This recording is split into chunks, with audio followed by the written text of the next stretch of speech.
Okay.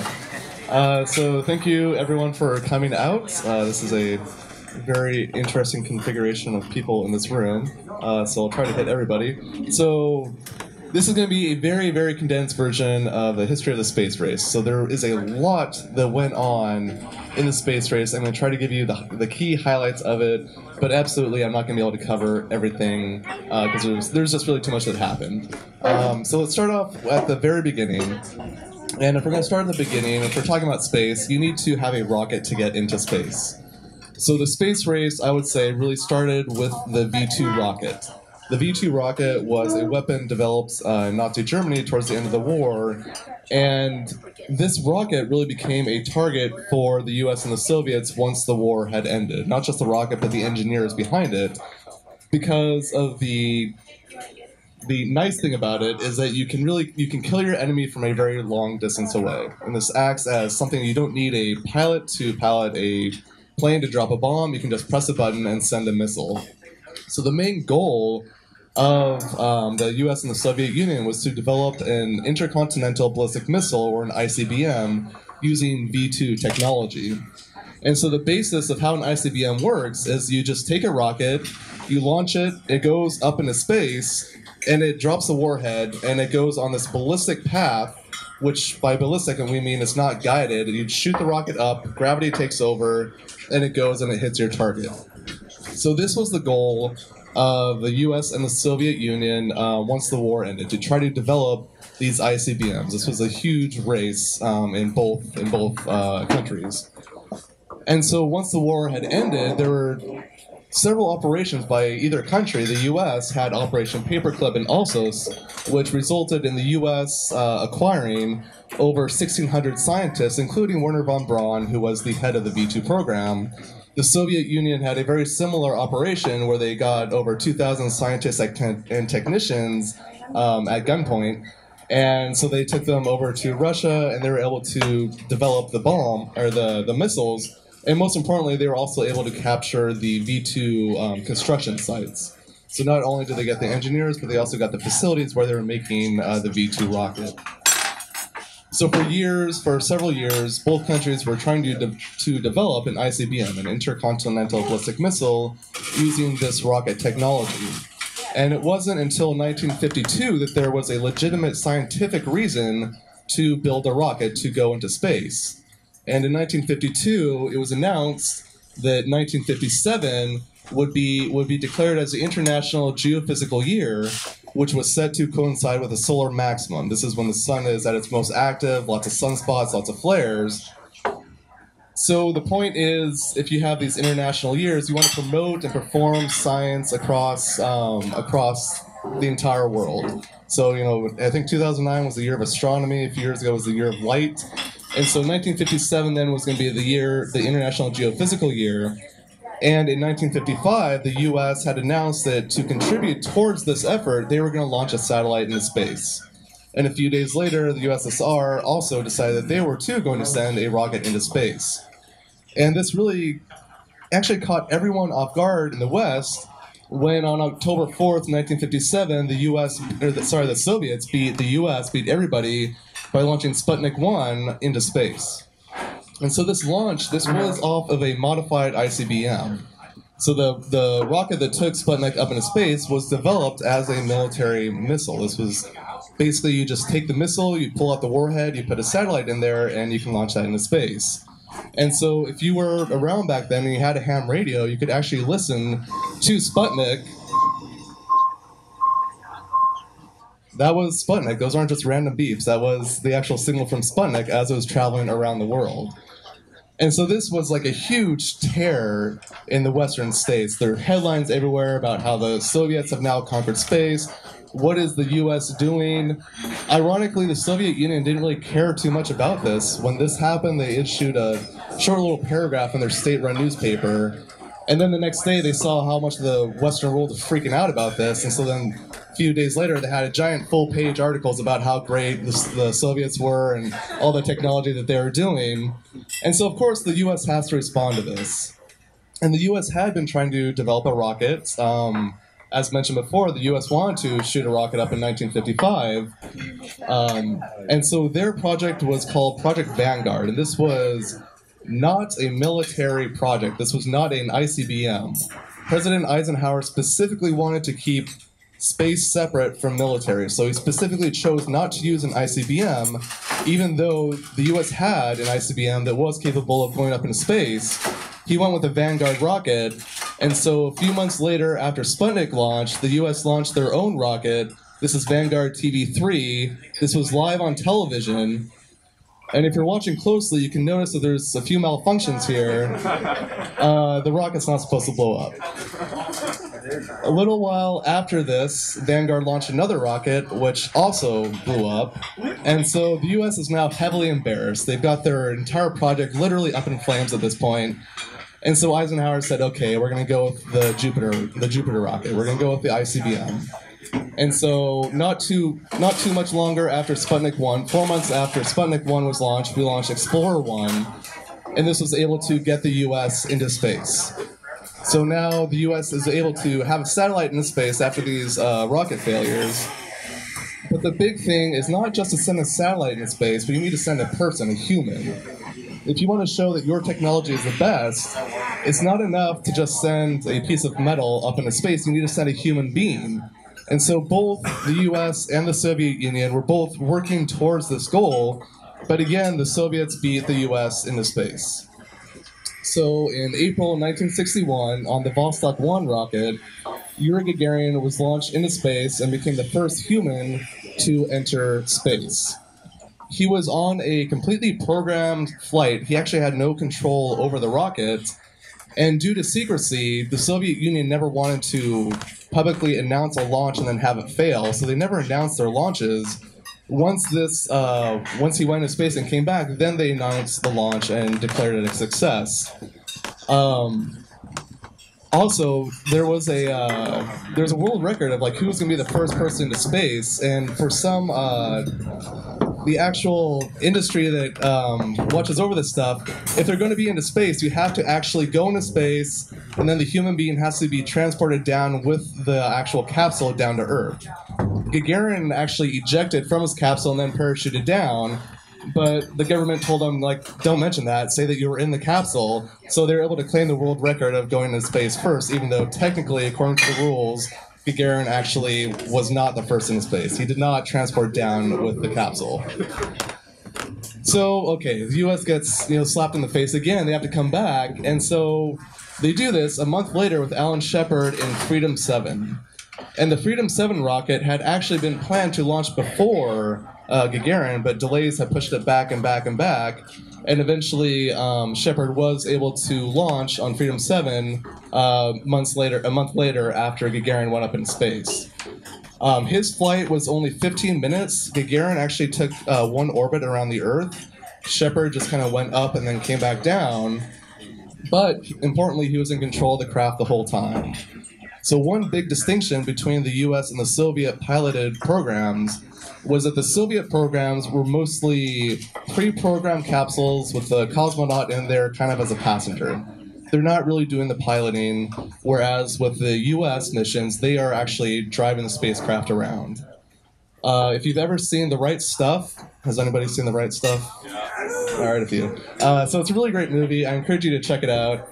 And there's a scene when Shepard's about to go into space, and the rumor is he actually did say this. This is known as the astronaut's prayer.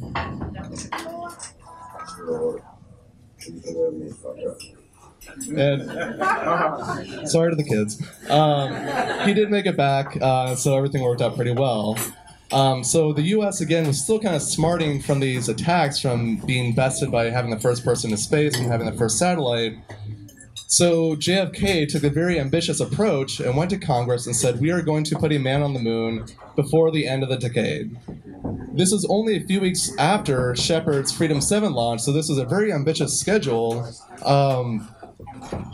But NASA went ahead to work on this. The Soviet Union also had a similar goal, but they never publicly announced their intention to go to the moon. They were doing this in secret. They were building craft to go to the moon in secret, but they never made a public announcement of it. So both space programs continued to evolve. The Soviets again beat us to the first spacewalk, or the EVA, or extravehicular activity. In 1965, two Soviet cosmonauts were able to launch on Voskov 2, and Alexei Leonov actually exited the Capitol for 12 minutes out in space. But this was very close to being a disaster. When he exited the craft, his suit ballooned up, and he could not physically get back into his capsule. He could not get back into the spacecraft. So he's struggling to get back in. He's sweating like crazy. It's pulling up in his visor. He ended up having to bleed out his suit, bleed out the air to make it back into the capsule. And then when it did land, when the capsule landed, it landed off course in the wilderness in the middle of nowhere. And they were kind of freaked out that, what if a bear comes and eats us? So the Soviet Union actually did send up emergency preparedness kits with the cosmonauts, which contained a 9mm pistol. But a 9mm pistol against a bear isn't going to do a whole lot. So later on, they actually developed a more advanced weapon to go into space, just in case something bad happened like this.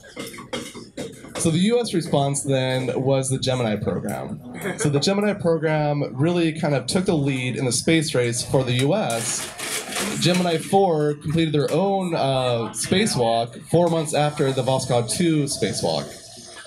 There was many other successes of the Gemini program. You'd have this first space rendezvous, the first docking procedure. You could prove that astronauts could actually live in space up to 8 days, which is about the time it takes to get to the moon. So the U.S. was really pulling ahead now with the Gemini program, pulling ahead of the Soviets. And eventually, once the Gemini program ended, they proved that you have the technology to go to the moon. You start building the Apollo missions to try to actually get to the moon. The first Apollo mission, unfortunately, ended in terrible tragedy.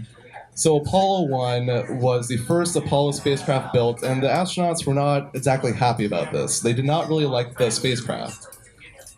Now, all of the Apollo, the Gemini, the Mercury astronauts, they were all test pilots, so they're used to being an experimental spacecraft or experimental craft. So if a test pilot tells you that the craft doesn't feel right, then generally you should probably pay attention to them. And during the first test of Apollo 1, there was a fatal fire. This was in 1967, and it killed the three astronauts, Ed White, Gus Grissom, and Roger Chaffee. They all lost their lives. This was tracked down to several issues. One was that the cabin itself was actually a pure oxygen environment, so flames can spread like crazy. The door was sealed by high pressure, and so you couldn't actually exit the vehicle without bleeding out the pressure within the craft first. And there are a lot of other combustible materials inside the cabin. So after this happened, the U.S. realized that they're going a little bit too fast. You got to slow down, take some time to review what was going on, and try to improve your craft to make sure none of this ever happens again. So meanwhile, on the Soviet side of things, the Soviets were still going on with their program, but they were kind of done with the Voskov program. The Voskov program got them their first EVA, but it still had a lot of issues and wasn't really that great of an improved spacecraft. So they went on to two main projects, one was a circumlunar flight, designated as an L1 or the Zond program, and the second was actually their lunar landing, the N1 L3 complex. And so this image here is showing you the Soviet N1 rocket compared to the Apollo Saturn V rocket, and they look fairly similar. Gigantic rocket with a capsule on top that's going to blast you out into space. But for the Soviets as well, they were having a lot of issues with their spacecraft. Their automatic procedures, their automatic launches were failing. There was a lot of political pressure on the program to just put someone into space. It had been years since the Soviets had a person into space. They had very few piloted missions, and the errors that occurred, the engineers believe that if you had a pilot in the craft, they would be able to fix them. So there were explosions. These rockets went up. They blew up. There was some kind of malfunctions with the craft, but the engineers believe that if there was an actual person in the craft, they will be able to fix it. And so with all this pressure put on, they launched Soyuz 1 in 1967 with astronaut Vladimir Kamarov as a pilot. And the original goal was to send up Soyuz 1, A few days later, sent up Soyuz 2, another rocket, and these two capsules would dock in space. But immediately there were problems with Soyuz 1, such that they immediately canceled the Soyuz 2 project and had to try to focus on getting Komarov back home. Despite all the problems that did occur in space, he was able to successfully re-enter, but his parachutes did not open, and he unfortunately was killed on impact. There's kind of an internet story about Komarov that when he was flying down, that he knew that he was going to die, and he went on audio and he was cursing out the Soviet people that put him in this rocket, and he was yelling at them, basically just kind of lambasting them for this terrible rocket. That's not likely true, actually. So that is kind of an internet myth that's came around from one source. With the Soviet Union, you really never know exactly what's going on because there's so many secrets, but it appears that was not exactly true. So that's one internet myth I would hope gets cleared up. So even though they did have this terrible failure, they still kept on pushing to try to get to the moon. And in September 1968, they launched a Zond 5 mission, which actually carried the first Earthlings to the moon. So they carried Russian tortoises in the spacecraft, and this made it to the moon, went around the moon, and freed a trajectory back to the Earth. And so they were actually able to recover these tortoises. They had some wheat in there, they had some flies, just random experiments to show that life can survive in space. So this one was an actual success. And the US saw this, and they started to kind of get freaked out that maybe the Soviets were going to beat us into space. And so Apollo 8, which was supposed to be more of just a test in Earth orbit, they decided to go ahead and send it all the way to the moon. So Apollo 8, in December 1968, actually circled around the moon, and astronauts were able to take this famous picture of Earthrise, and they splashed back down on Earth successfully. Meanwhile, again, the Soviets, they knew by this point that there was going to be very little hope of actually sending a manned crew into space to the moon based on all of their failures. But they still were producing this N1 rocket, and it was finally ready for an official run. So the N1 rocket was going to get them to the moon. That was the Soviets' version of the Saturn V. So the official rocket, N1-3L, was launched on February 1969, but it crashed almost immediately, 70 seconds after launch, because the engines were cut off. The engineers actually didn't think this was that bad of a thing, because it performed pretty well. This was the very first test of the N1, and it took off. It did lift off. It did crash later, but that's a minor problem for the engineers. So there was some hope that they could at least get some kind of craft out to the moon. While this is going on, this is all a very crunched time period. Apollo 10 went to the moon again. This time they did it with the lunar lander. So Apollo 8 was just a command module. It didn't have the lander on it. Apollo 10 was like the dress rehearsal. You do everything but land on the moon. And in fact, to keep the astronauts from landing on the moon, they short-fueled the lander so that if they did land on the moon, they're not going to be able to come back. And thankfully, they did not try to do that. So we go back to the Soviets, who have now realized that they're going to be beat by the Americans. To try to salvage some kind of success, they decided to put a rover on one of their rockets that's going to scoop up some lunar soil and bring it back to Earth to get some kind of dignity back from the space race. Unfortunately, the booster failed as a craft launched, and it ended up crashing back into the Pacific Ocean. But the Soviets had another N1 rocket. So this N1 rocket was designated 5L, and on July 3rd, 1969, it launched, and it completely obliterated the launch pad. This thing was about 250 tons of TNT. So the entire launch pad was destroyed, the rocket was destroyed. So the Soviets are getting pretty beaten down at this point, and they've got one last chance.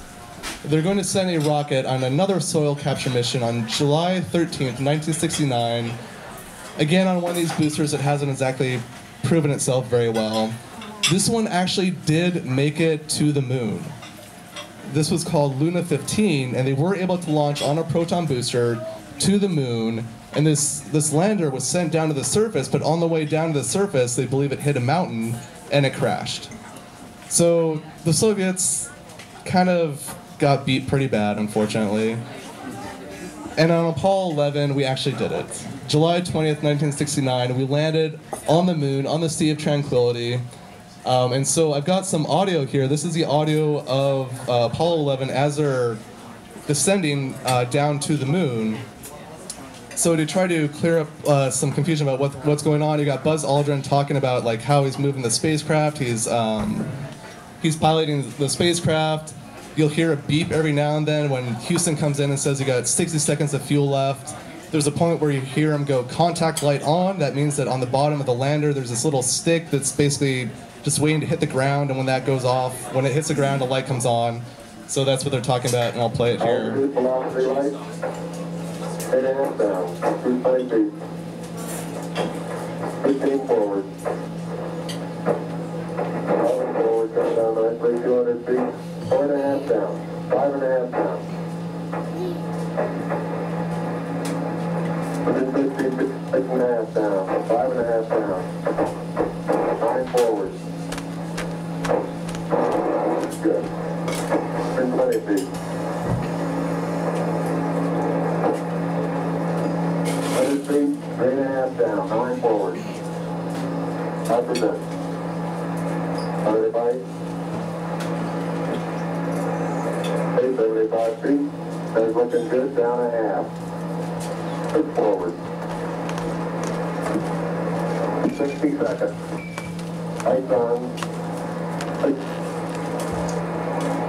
Down 2.5. Forward. Forward.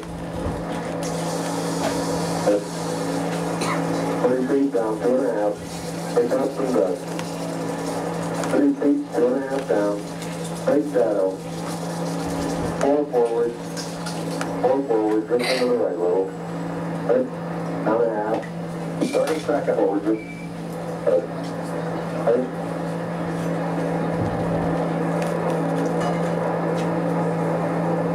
Contact light. Okay, engine stop. Houston, Tranquility Base here. The Eagle has landed. Rocket Tranquility, we copy you on the ground. You got a bunch of guys about to turn blue. We're breathing again. Thanks a lot. All right, so we did it. We got to the moon.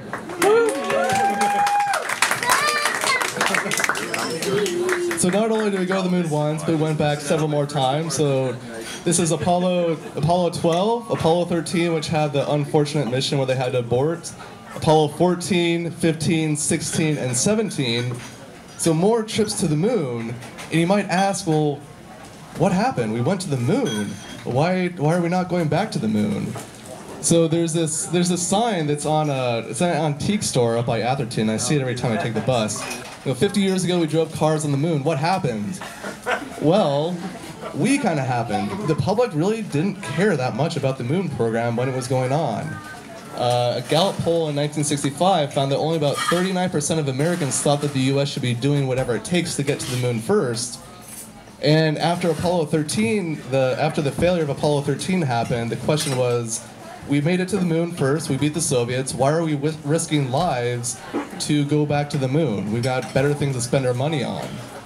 So the moon program eventually got cut, and ironically, the Soviet interest kind of grew because now, the US beat it to the moon, although really the Soviets kind of gaslighted everyone, said we never wanted to go to the moon in the first place, that was all the US, we never wanted to land on the moon. And so now their interest was trying to go to space stations, so that was the new push for the Soviets. If they can build a space station, they're going to be better than the US who went to the moon. Who cares about the moon? We just want to go to space. So another insight to why exactly this happened, why have we stopped going to the moon, is this graph here. This is the NASA budget as a percent of the federal budget. And it might be hard to see, but this line here is 4%. This spending peaked at about 4.5%, and it's been on its way down ever since. So there have been calls by the Trump administration, the Obama administration, the Bush administration that we're going to go back to the moon, but until you actually start to increase these numbers, we can't go to the moon. You go to the moon, you got to pay to go to the moon. So if we really want to go back, get a hold of your congressman, get a hold of your representatives, and tell them, increase NASA's budget, we need to go to the moon, and hopefully within the next 5 or 10 years we can actually go back and then maybe on our way to Mars. Thank you.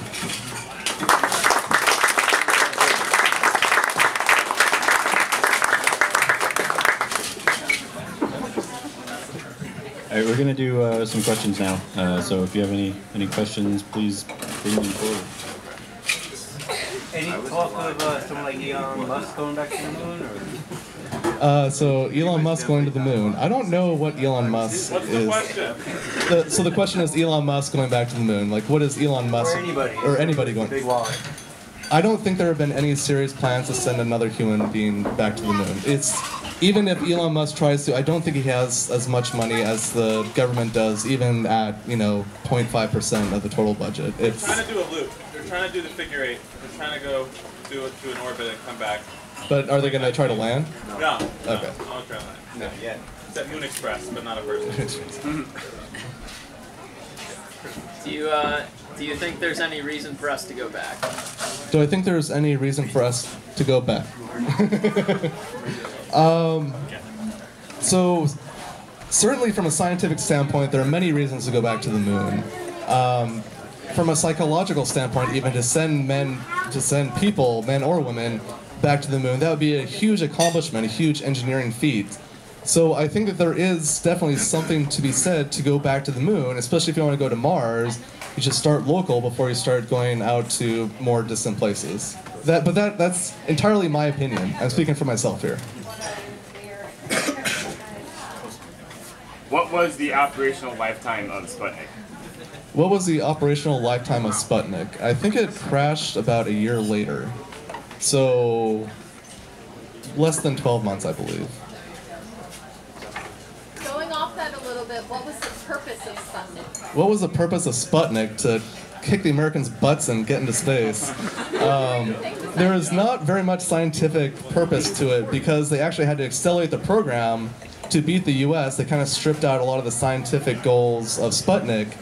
One thing we did learn kind of after the fact is that if you measure the position, if you track Sputnik across space, you can get a feel for the drag in space, and so you can get the density of space. So by measuring Sputnik's position and its velocity, you could indirectly measure the drag and density of space. Is there, yeah? I'm gonna go to the moon tomorrow. He's gonna go to the moon tomorrow, all right.